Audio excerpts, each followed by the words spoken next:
Dans cette vidéo, je vais t'expliquer ma méthode pour obtenir rapidement tes 1000 premiers abonnés et c'est ce que j'ai fait notamment sur cette chaîne qui a été lancée il y a tout juste 3 semaines et qui totalise maintenant bien plus de 1000 abonnés. Et peut-être que tu te demandes pourquoi est-ce que c'est si important d'avoir ces 1000 premiers abonnés. Eh bien tout simplement parce que ça va te donner accès au YouTube Partner Programme, c'est-à-dire que tu vas pouvoir générer tes premiers revenus à condition de remplir seulement 2 conditions. Les conditions sont les suivantes, il faudra avoir 4000 heures de visionnage mais également 1000 abonnés sur ta chaîne. Et ça tombe bien, je vais t'expliquer ici comment remplir ces 2 conditions. Je te propose qu'on se retrouve directement sur la chaîne que j'ai lancée il y a maintenant 3 semaines. Je vais t'expliquer les méthodes et techniques que j'ai utilisées ici pour réussir à atteindre si rapidement les 1000 abonnés et comment est-ce que, à ton tour, tu vas pouvoir copier-coller toutes ces astuces. On voit donc que c'est en date du 8 septembre que la chaîne est devenue active pour la première fois. C'est en effet à cette date-là que j'ai publié ma première vidéo. Bon, on se rend compte que j'ai pris 0 abonnés, ce qui est totalement normal au début. Il faut laisser un petit peu de temps à l'algorithme pour venir recommander et tester notre contenu.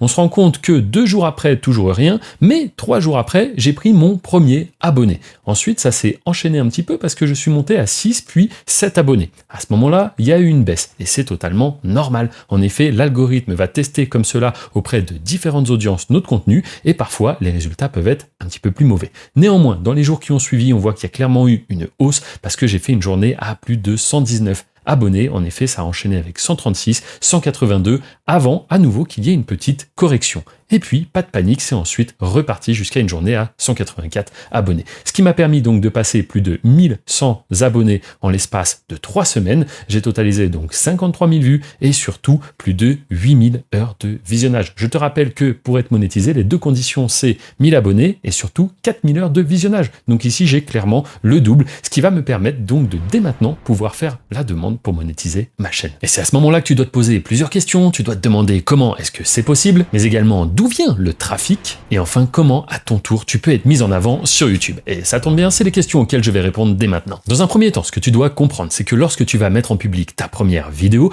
l'algorithme va tout doucement commencer à tester ton contenu. Pour cela, il va venir le recommander auprès de différentes audiences qui seraient susceptibles d'être intéressées par ton contenu. Ton contenu, eh bien ça va dépendre de la thématique. Et déjà ici, le type de vidéo que tu choisis de publier a son importance, car en effet, selon ta thématique, ta niche, eh bien ça ne sera pas traité de la même façon. Si par exemple tu décides de parler d'actualité, que ce soit dans les jeux vidéo, dans le sport, dans les crypto-monnaies, la finance ou que sais-je, eh bien il s'agira ici d'un contenu temporel, un contenu qui ne pourra pas marcher éternellement. Et par conséquent, l'algorithme se doit de recommander rapidement ce contenu à des spectateurs. À l'inverse, si tu pars sur une thématique qui est intemporelle, à ce moment-là, il est possible que ta vidéo mette un certain temps avant de commencer à faire ses premières vues. Mais je te rassure, c'est totalement normal. Et c'est parfois même préférable car là, tu auras justement des vidéos qui feront des vues sur du long terme. Ça peut même durer parfois plusieurs années. D'ailleurs, si je devais résumer comment est-ce qu'on peut sélectionner une bonne thématique, il y a 3 critères pour moi qui sont vraiment très importants. Premièrement, la thématique doit avoir du potentiel. En effet, si tu fais du contenu sur YouTube mais que ça n'intéresse personne, ça ne sert à rien.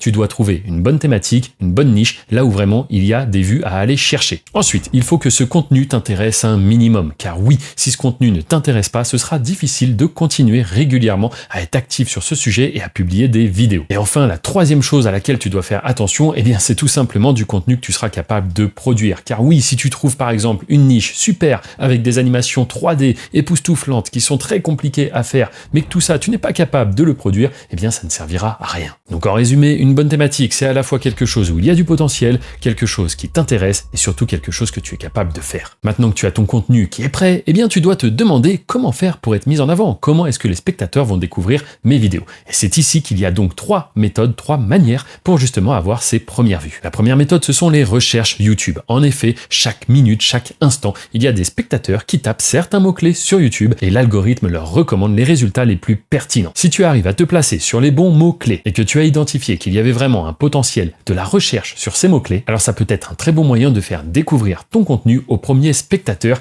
qui risquent de s'abonner si ton contenu est vraiment pertinent. Ensuite, il y a ce que YouTube appelle les fonctionnalités de navigation. Alors dit comme ça, on se demande un petit peu ce que c'est. En fait, c'est tout simplement la homepage. Lorsqu'un utilisateur démarre l'application YouTube ou va sur la homepage de YouTube, eh bien l'algorithme recommande des vidéos. Et une fois de plus, si tu as créé un contenu qui est susceptible d'intéresser les spectateurs, c'est ici qu'ils pourront tout simplement découvrir ta vidéo. Et enfin, la 3e source de trafic, qui est quant à elle la plus puissante pour faire des vues sur le long terme, ce sont ce qu'on appelle les recommandations. Car oui, tu le sais sûrement, lorsque tu regardes une vidéo sur YouTube, eh bien sur le côté, tu as d'autres vidéos qui sont elles aussi recommandées, tout simplement parce que l'algorithme YouTube se dit que ce type de contenu contenu pourrait te plaire. Et laisse-moi simplement t'expliquer pourquoi les recommandations sont tout simplement la source de trafic la plus puissante. Imaginons que tu aies fait une vidéo qui parle d'un film qui vient de sortir au cinéma. Tu pourras aller chercher tes premières vues depuis les recherches. En effet, il y a des personnes qui vont chercher à connaître les secrets de ce film, peut-être le dénouement, peut-être qu'ils n'ont pas bien compris l'histoire. Ensuite, tu as peut-être d'autres spectateurs qui vont te découvrir grâce aux fonctionnalités de navigation, comme on l'a dit juste avant. Tu seras en homepage et ils cliqueront sur ton contenu. Mais maintenant, pour ce qui est des recommandations, dis-toi bien que ta vidéo pourrait partir en recommandation, c'est-à-dire aussi en suggestion de toutes les vidéos qui parlent à la fois de films, de cinéma,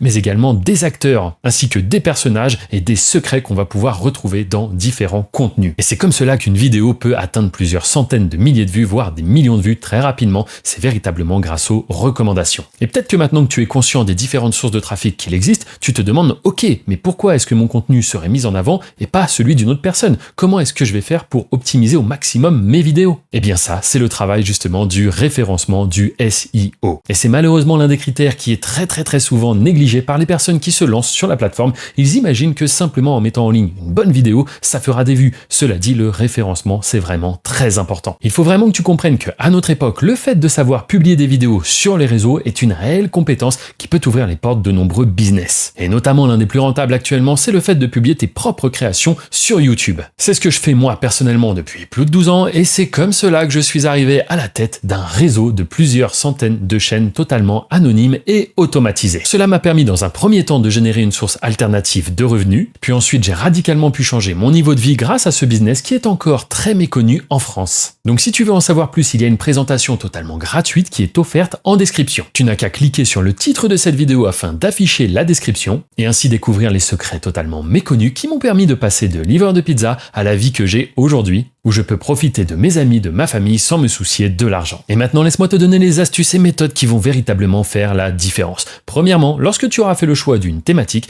il est important de rester cohérent. Je vois trop de jeunes créateurs qui essayent de faire d'abord une vidéo sur cette niche, puis sur cette niche et celle-ci, et en fait, ils se dispersent et tout simplement, leur audience ne comprend plus rien. Même si au début, ça avait bien commencé, ils avaient réussi à faire leurs premiers abonnés, après un certain temps, si vous partez dans tous les sens, eh bien, votre communauté ne vous suit plus. Ils ne comprennent plus rien du tout à ce que vous produisez, et pire que ça, même l'algorithme n'arrive plus à recommander vos contenus. Donc si tu choisis de faire des vidéos sur l'automobile, il est très important de rester cohérent et de continuer sur cette chaîne dans la même direction. Si à un moment donné tu souhaites produire un contenu différent, eh bien tu peux totalement ouvrir une chaîne secondaire, car je te le rappelle, créer une chaîne YouTube, c'est gratuit, ça coûte 0 €. Maintenant, le premier paramètre auquel tu dois faire très attention, c'est bien évidemment la miniature. La miniature, c'est la devanture de ton magasin. Si la miniature ne donne pas envie de cliquer, eh bien personne n'ira voir ta vidéo. En effet, après la première publication, l'algorithme va tout doucement commencer à aller montrer ta miniature à différents spectateurs. Suite à cela, YouTube va définir ce qu'on appelle un CTR, c'est-à-dire un taux de clic sur tes miniatures.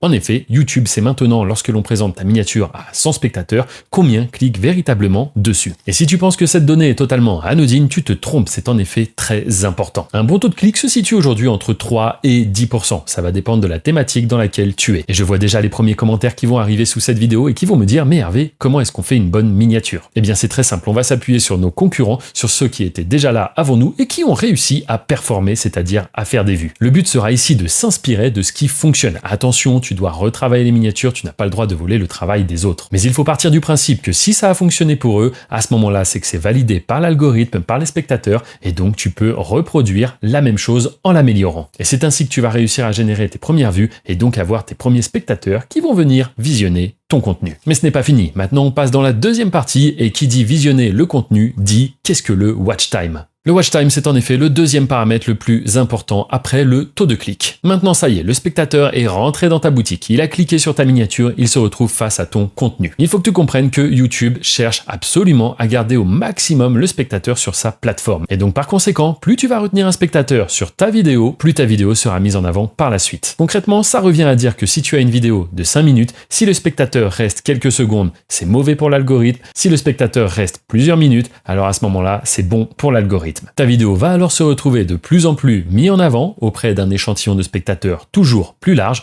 de manière à aller chercher une audience toujours plus élevée. Mais juste avant de te parler du retargeting et du lookalike, laisse-moi te rappeler que si tu souhaites te lancer sur YouTube de manière sérieuse, obtenir tes 1000 premiers abonnés, mais surtout monétiser ton contenu et générer des revenus, je te rappelle que juste sous cette vidéo, il y a une présentation totalement gratuite gratuite qui est offerte. Tu n'as qu'à cliquer sur le titre de cette vidéo pour afficher la description. Et c'est là-bas que je te dévoile véritablement les coulisses de mon business. Sache que si tu es motivé, je peux également t'accompagner pour réussir à ton tour. Tu pourras alors générer des revenus complémentaires ou bien même vivre de YouTube d'ici quelques semaines. Et si tu veux réussir à faire toujours plus de vues, alors il te faut toujours plus d'audience. Et c'est exactement comme cela que fonctionne YouTube. En effet, ils vont recommander ton contenu à un petit échantillon de personnes et après un plus gros échantillon de personnes et ainsi de suite. À chaque fois, ça ne fait que grossir jusqu'à atteindre un plafond qui est le plafond de la niche que tu as sélectionné au début. Et c'est donc cela que l'on appelle le retargeting. C'est en effet lorsque YouTube va se rapprocher d'audiences qui ont déjà apprécié ton contenu afin de leur recommander tes nouvelles vidéos. Mais encore plus important que le retargeting, il y a le lookalike. Ici, YouTube va tout simplement créer un avatar du spectateur parfait qui adore ton contenu. À ce moment-là, plusieurs algorithmes vont travailler ensemble pour essayer de trouver d'autres profils qui pourraient correspondre. C'est-à-dire des spectateurs qui n'ont pas encore découvert ta chaîne, mais qui pourraient grandement apprécier ton contenu, ce qui en ferait des potentiels abonnés. Comme on le voit une fois de plus ici, à chaque fois que le test se reproduit, eh bien ça va de plus en plus haut. N'oublie pas que YouTube est la plateforme la plus puissante aujourd'hui si tu veux réussir dans les business en ligne. Qui plus est, sur cette plateforme, tu n'as qu'à publier des vidéos, tu n'auras jamais de clients à gérer, jamais de colis qui se perdent ou quoi que ce soit. Et quant à l'audience sur YouTube, elle n'a jamais été aussi développée. Il n'y a jamais eu autant de spectateurs qui ne demandent qu'une seule chose, c'est regarder du contenu. Si tu souhaites en apprendre toujours plus sur la plateforme YouTube, que ça t'intéresse, je t'inviterai à mettre un like et à t'abonner car je publie ici une vidéo chaque dimanche. Et n'oublie pas d'aller faire un petit tour dans la description afin de voir les différentes ressources que je te mets à disposition. Je te souhaite plein de réussite sur ta chaîne et je te dis à très bientôt.